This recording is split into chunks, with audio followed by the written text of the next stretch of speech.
அவர் தம்மை தாமே வெறுமையாக்கி என்று சொன்னால் எதை வெறுமையாக்கி வந்தார்? இயேசு பூமிக்கு வந்தபொழுது எதை துறந்து வந்தார்? அவர் தெய்வீகத்தின் சிறப்பு உரிமையை துறந்து வந்தார். அதாவது இந்த உலகத்திலே வாழும் காலத்தில் சில கட்டுக்கோப்புக்குள்ளே அவரே வாழ்ந்தார். அவை எல்லாமே பிதாவின் கட்டாயத்தினாலே அவர் செய்யவில்லை. தாமே நமக்காக இதை செய்து இந்த பூமிக்கு வந்தார்.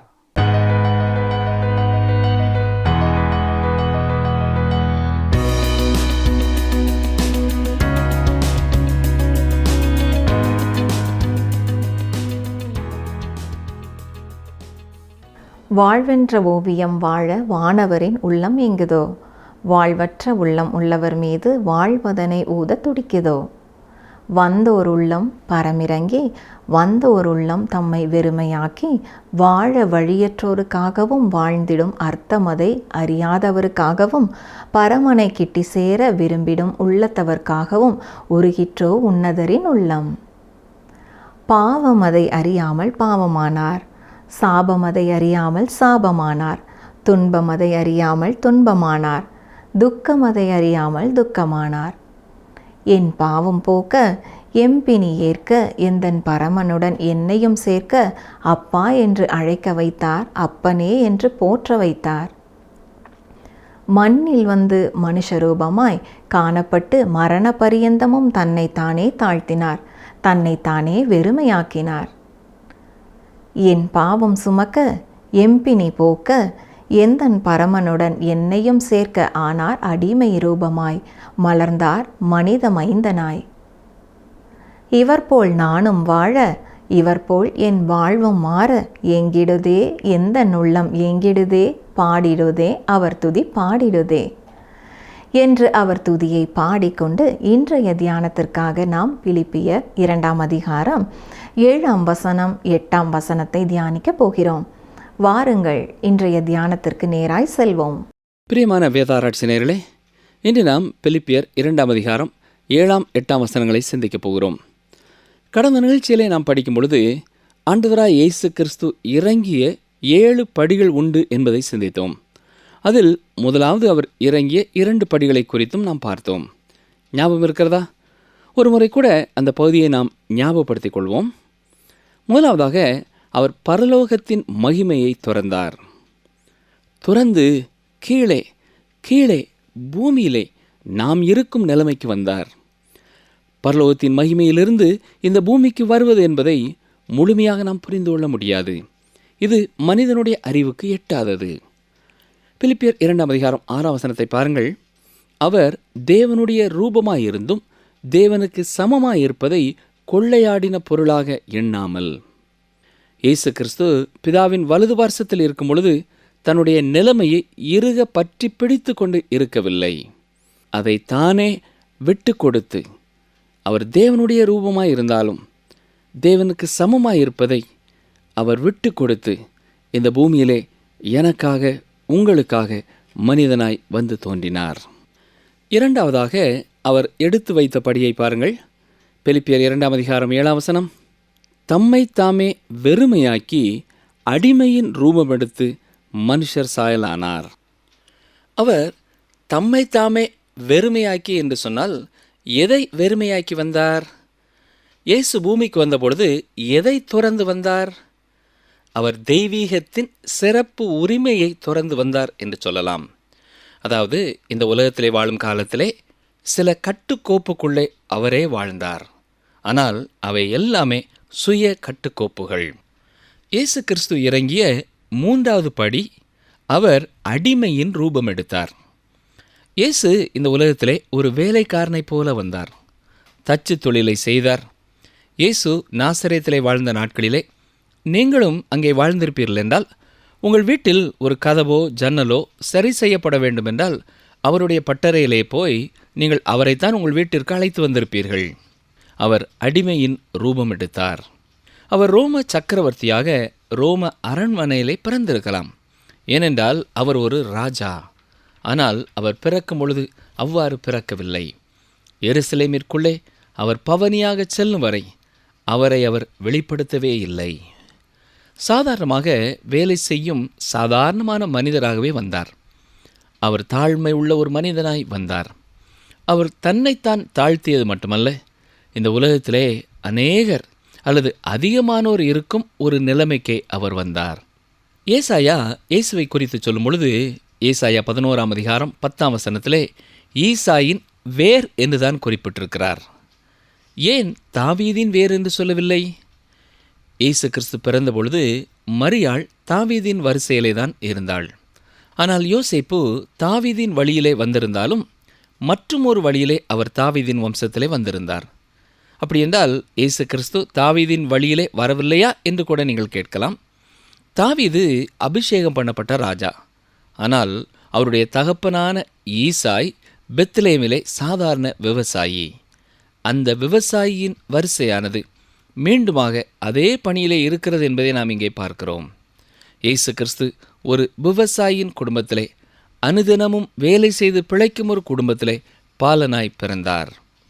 எனவேதான் அவர் அடிமையின் ரூபம் எடுத்தார் என்று கூறுகிறோம். இயேசு தன்னை தாழ்த்திய 4வது படி என்ன? அவர் மனித ரூபம் எடுத்தார். அதாவது மனுஷ சாயலானார். மனிதர்களாக இருக்கிற நாம் மனிதர்களாக இருப்பதை குறித்து அது எவ்வளவு தாழ்த்தப்பட்ட ஒரு நிலைமை என்பதை உணர்கிறதே இல்லை. அப்படி என்றால் மனிதனாவது எப்படி ஒரு தாழ்மையான ஒரு நிலைமை என்று நீங்கள் கேட்கலாம். உதாரணம் ஒன்றை சொல்கிறேன், நன்றாக கவனியுங்கள்.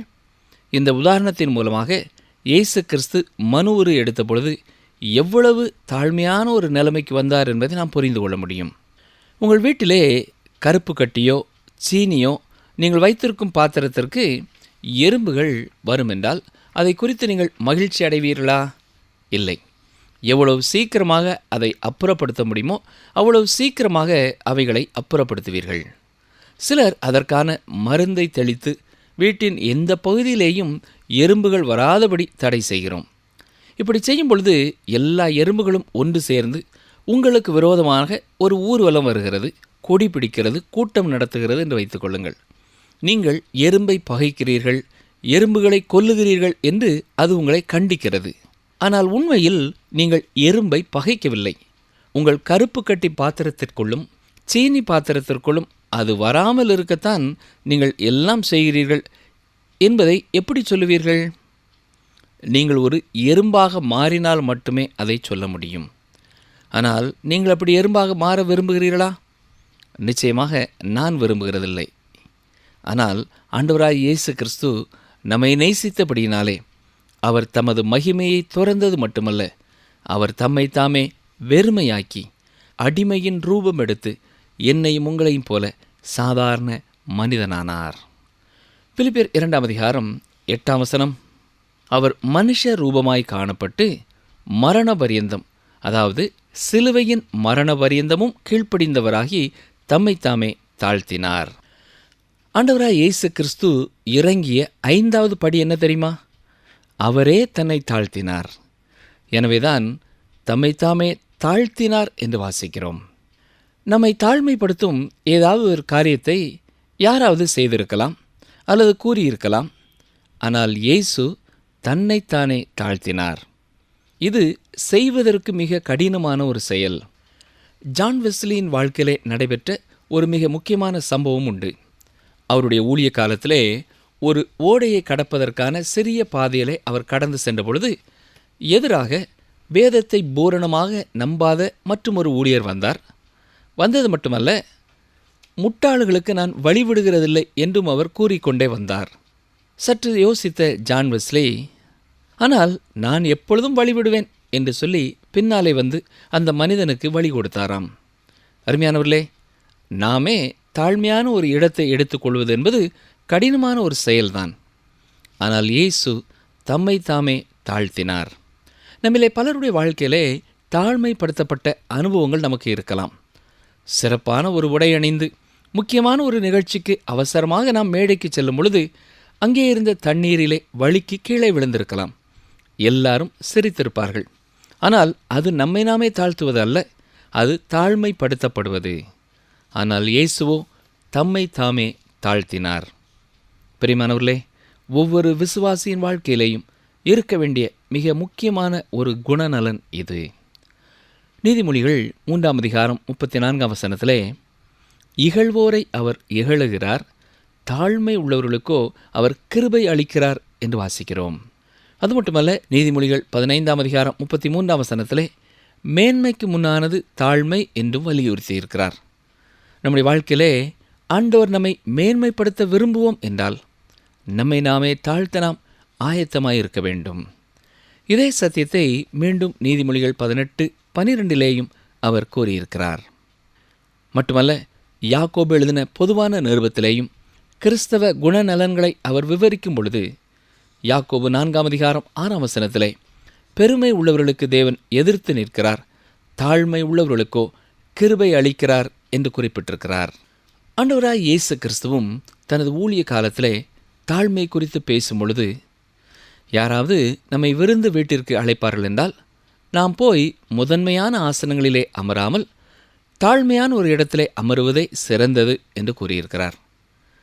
அங்கே நாம் சென்ற உடனேயே உயர்வான ஒரு இடத்திலே போய் அமருவோம் என்றால் நம்மை அழைத்தவர் இன்னும் மேலான யாரையாவது அழைத்திருக்கலாம்.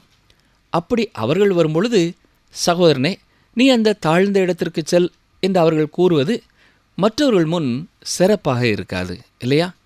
ஆனால் தாழ்மையான இடத்திலே வந்து அமர்ந்திருக்கும் பொழுது நம்முடைய சிநேகிதன் வந்து, ஏன் இங்கே உட்கார்ந்திருக்கிறீர்கள், முதன்மையான இடத்திற்கு வாருங்கள் என்று அழைத்துச் செல்வதே சிறந்தது என்று கற்றுக் கொடுத்தார்.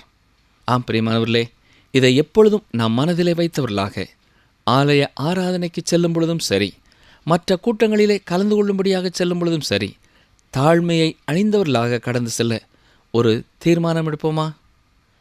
இயேசு கிறிஸ்து தம்மை தாமே தாழ்த்தினார். பிதா அவரை எல்லாவற்றிற்கும் மேலாக உயர்த்த சித்தமானார். இப்பொழுது இயேசு தம்மை தாமே தாழ்த்திய அதுபடியை பார்க்க போகிறோம்.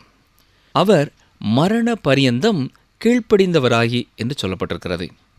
மரணம் என்பதே நம்மை தாழ்மைப்படுத்தும் ஒரு காரியம். அது இயற்கையான ஒன்று அல்ல. சிலர் மரித்து படுத்திருக்கும் பொழுது கூட கவனித்திருக்கிறீர்களா? அவர்கள் தூங்குவதைப் போலத்தான் இருக்கிறார்கள், இயற்கையாகவே அவர்கள் காணப்படுகிறார்கள் என்றெல்லாம் கூறலாம்.